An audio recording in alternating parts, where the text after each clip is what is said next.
Hello, my dear community. It's Denise.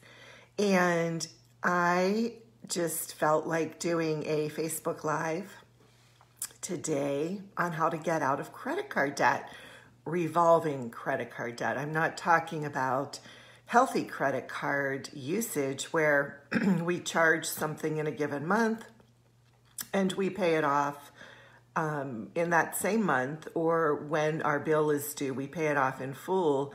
Therefore, we are not hurting or harming ourselves by paying interest on the debt, so to speak. So this is about revolving credit card debt. And it's one of my favorite topics to talk about because I have been in debt. My husband and I have been in debt to the tune of about $60,000 in the early 90s. And that was a lot of debt. It was a mixture of credit cards and school loans and consolidation loans. And so we never actually got out of debt. We were just in it, and then we went in deeper, and then it was just, it was not sustainable emotionally, so we're going to talk today about the energy of debt, the psychology of debt, and how to get out of it forever and ever. Amen. That's what we're talking about. Because a lot of people have these patterns like a roller coaster of going into debt, going out, going back in, going back out. And those aren't really good for our nervous system. And those kind of patterns are not helpful. That's a pattern of scarcity, and we have to say, woohoo, we got to examine that and see what that's about, right? So let's talk about the energy of debt. And this is different for all of us. I am going to share with you how debt makes me feel. I would love for you to share how debt makes you feel, revolving credit card debt. So I experience a heaviness around revolving credit card debt. I mostly experience it in my shoulders and in my chest area, and I just feel like I'm carrying a big old bag like Santa Claus on my back, but instead of presents, it's like debt, and there's a heaviness to that. The other thing that debt has given me the opportunity to experience is this feeling of being in a cage or a jail or in a corner. It has really crimped my freedom, and that's a little bit of a tricky dicky thing, because sometimes when we're using debt or credit cards and we go into debt, it feels so freeing and I can get what I want, and isn't this great? And I'm keeping up with the Joneses. We don't really say that to ourselves, but that's kind of sometimes what we do. Or, look, I have what they have, and living life in the good. Then when the debt comes in, when the bills come in, it's just this caged feeling of, oh, how am I going to pay for this? And one of the things that both saddened me and also was just eye-opening in some way, because I think I had some denial about it, is when we recently had this government shutdown, that so many people were living paycheck to paycheck. And they had to go into their savings, or they had to go into debt. And that was for survival, but also prior to that, right? When we're setting ourselves up to live paycheck to paycheck, often it's because we're in debt. So those are the feelings. They're more heavy energy state feelings for me. And I'm wondering what they are for you. Where do you feel that in your body? Where does it weigh on you? how does it limit you in your life? You know, things of that nature. Those are good things to explore. And I'm just touching briefly on this today.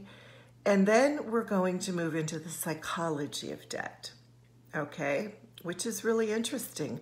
Credit card companies have studied human behavior around credit card debt for decades.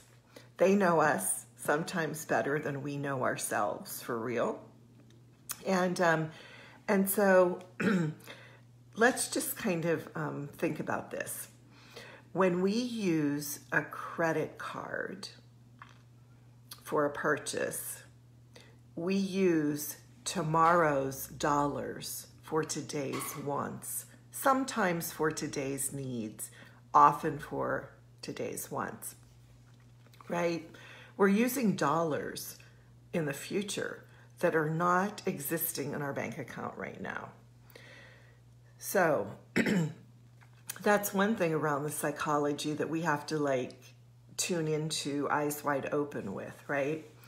And credit card companies know that when we're using tomorrow's dollars for today's purchases, using plastic, that we actually spend 30 to 50% more than we ever intend to spend because we're using the plastic.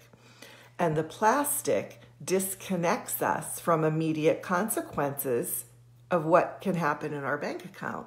If we were using cash or an ATM debit, where as soon as we, swiped or whatever, chipped our card, stuck it in that little chipper thing, that's an immediate consequence to the bank account. The credit card gives us delayed consequences. And so our brain doesn't register.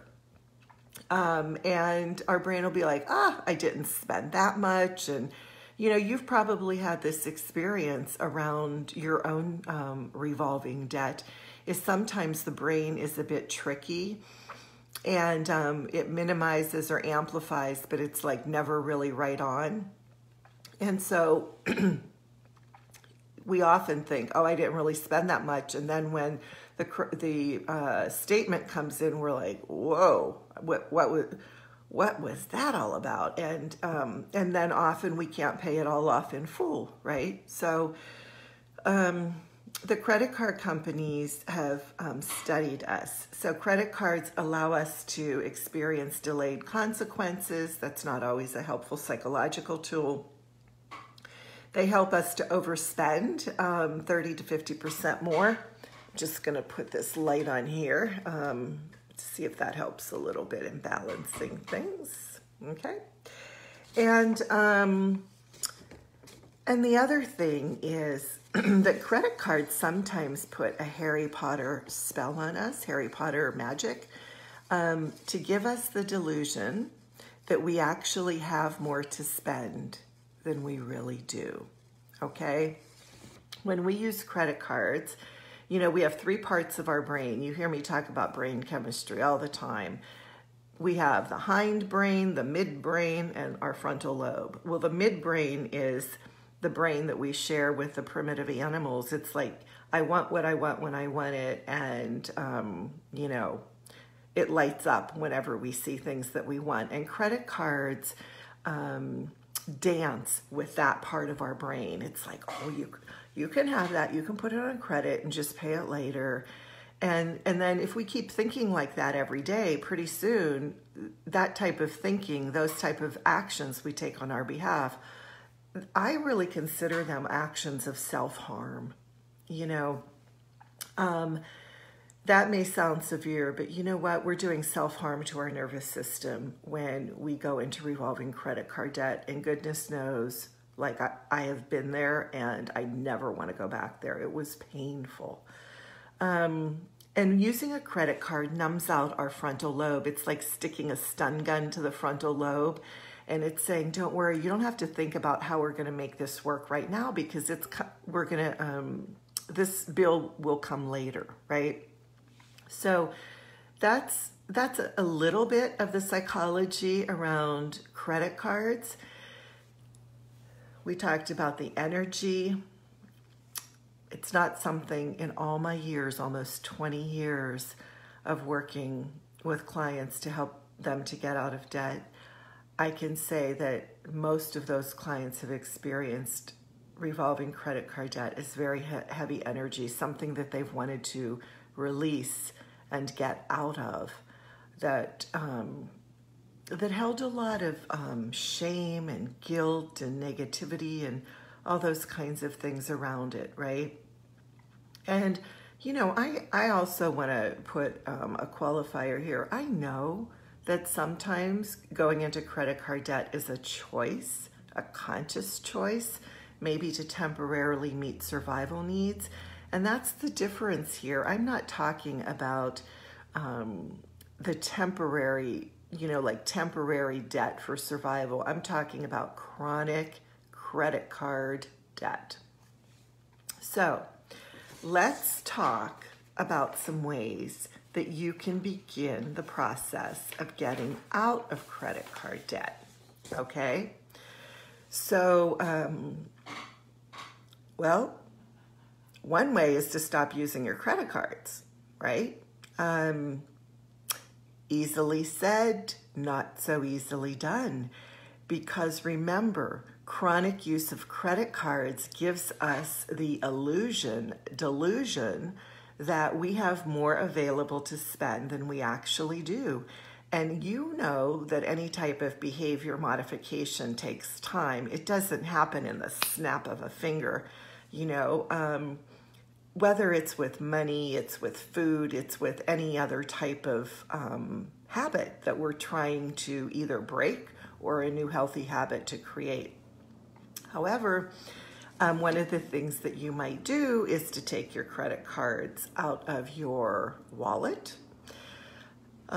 place them in, you know, some people say place them in the freezer. I don't know if I would do that, but I would definitely remove them from my wallet. And I wouldn't use them. I mean, I would really try hard not to use them. You know, it may take a couple of months to kind of get into a space of being able not to use them when you're used to using them. And you can do this. It's doable. I've done it. I have witnessed many, many clients doing it. Just stop using your credit card. And then you will immediately start to feel this a little bit of fear and connection of like, oh, well, what's going to happen to my bank account? Well, it's going to go down with every purchase you make. And so it makes you more thoughtful and more conscious and more on your game. You're going to have to start to decide if that purchase is really, really important. If it's more important than your rent or mortgage, if it's more important than food, if it's more important than gas in your car and healthcare. You know, survival needs that we have seem to be growing bigger and bigger and bigger these days. You know, when it was in the days of food, clothing, and shelter, yeah, that's some, but we have so many more survival needs today, and they take up a lot of money, truly. So another way that you can start to ease out of credit card debt, revolving that is you can transfer your current balances, if your credit score is maybe like 620, 650 or up, to a 0% card. 0% cards have 3% usually transfer fees. Those are going up in our current climate. And the term is usually somewhere between 18 and 21 months of a 0% card, which means you only pay principal, you don't pay interest. And, you know, I look at that as an act of self-love. It's like, okay, I'm going to beat this here. And I will tell you that I have worked with clients that have been like in the range of debt of $75,000 to $100,000 of credit card debt. And we have paid those off with all 0% cards. And when one 0% would end, we would get another and then another. And it worked. And so like that's kind of a nice way to pay it off. And then some people say, well, hey, is there a ding to my credit report if I keep doing this? Sometimes there is. Sometimes it'll go down by, 30 points or 50 points, but then it comes back up again, right? And you'll open a 0%, use it for the term, get another one, close prior, so that we keep things clean. That's one way to do it. Another way is if you're not using your credit card, and I advise to pay the minimum, because if you're at 0% or close to that, we're kind of in this place of do no harm, right? And that's not hurting you.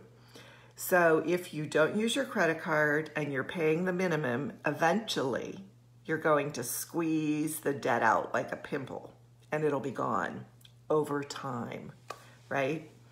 But what some people do is they put these big chunks of money towards their debt, their credit card debt, and they feel so good about it. Like, oh my goodness, my minimum is $30 and I paid $150 this month, and that feels so good. But then what happens is in the third week of the month or somewhere around there, there's not enough money to make ends meet for the rest of the month. And then the person goes back behaviorally to the dependency of the credit card and puts more money on it. So what I'm suggesting and recommending is a behavioral brain intervention. We want to wean you off the dependency of the credit card and to wean you and to shift your dependency to that of savings. And how do we do that? We pay the minimum on the credit card. We don't use the credit card. It eventually over time goes away. And our nervous system actually does better, and people actually don't go back into debt if you do it that way, because your nervous system gets used to a certain level of debt and the energy of that. And if you take that debt away too fast, like paying everything off, people will go right back in. I can't explain it. I just witness it all the time. It's almost as if the nervous system says, wait a minute, you can't take all of that heaviness away. And then I don't feel that pressure. And then I feel really light energy. And then it feels a little woo-woo. And then I go and spend again and debt again. And I bring back that neural chemistry and neural energy that I was used to with the debt. So paying the debt off methodically, sanely, slowly is the best way to not go back into debt again. Believe me on this one. And let's see, what else do I want to say here? So then you probably are saying, well, hey, if I'm living paycheck to paycheck, where am I going to find money to put in savings?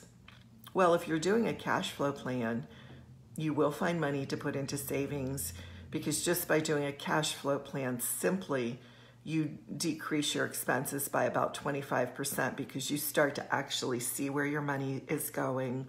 You begin to automatically self-regulate. Nobody,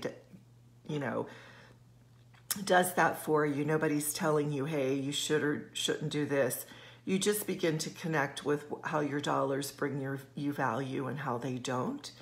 And then what expenses get adjusted down, you can shift the money to savings that you were once paying for those expenses. If you were paying a lot more on your credit cards and you're going to the minimum, and you can look at putting a little bit of that money into savings, and your savings can grow little by little too. And even slow movement like a turtle is forward movement in progress. And I just want you to remember that, because sometimes that's the way it is for us. At least it was for me. Another way to stay out of credit card debt. So we have, the 0% strategy, right? Consolidation. We have paying the minimum on the card strategy and not using the card and squeezing the debt away. And then we have the saving money to pay for purchases rather than using the credit card to pay for purchases, which shifts dependency from credit cards to savings to pay for that. It's a good method. And I will say that some people, you can use credit cards in a healthy way and some of us can't. Or we have struggles with that. And if you're a person who charges in 1 month and pays it all off, that is great. It's just that a lot of people have challenges with that. Another way to stay out of credit card debt is to do self-inquiry. And when you're making a purchase, to ask yourself, what am I really purchasing here? And to go back to the 4 psychological needs that we share as human beings: love and belonging, freedom, the feeling of freedom of choice, personal power, and pleasure and fun. Because sometimes if our needs are not met, those 4 needs, and we all differ in intensity and priority with those needs, but if in some way our deepest needs are not met, we will go and we will start spending money as a false way to meet those needs, because those needs really can only be met internally, right? So it's a question to ask, what am I really purchasing? Am I really purchasing lavender soap and candles, or am I really purchasing a distraction because I am like exhausted and need to take a break? Am I purchasing something because I don't want to look at what is going on in my bank accounts? Am I purchasing something because I just had an argument with my husband, and instead of telling him how I really feel, I'm going to go shopping, right? Things of that nature. And then another inquiry that you can do is this one. Where do I feel that I am experiencing deprivation in my life? And then wherever that is in your life, whether it's, again, in one of the 4 needs of like fun or love and belonging or personal power or a sense of freedom and making choices for yourself, then looking at your money offers you the experience to go deeper into what is causing you deprivation, and then how do you get out of it? That's the deeper question, right? How do you get out of that space? And I hope this was helpful, because revolving credit card debt is very stressful to our body, mind, and spirit. And, stress builds plaque in our arteries. It causes stuff in our tummies to happen, a lot of upset. Over time, chronic debt wears on the immune system, and we set ourselves up for not good body health or mind or spirit health, right? Stress on all 3 of those levels truly affects us. So I hope this helps. If you have any questions, post them in the comments. I am happy to help you in any way I can. I love and adore every single one of you so much, and I hope this was helpful today. Take care.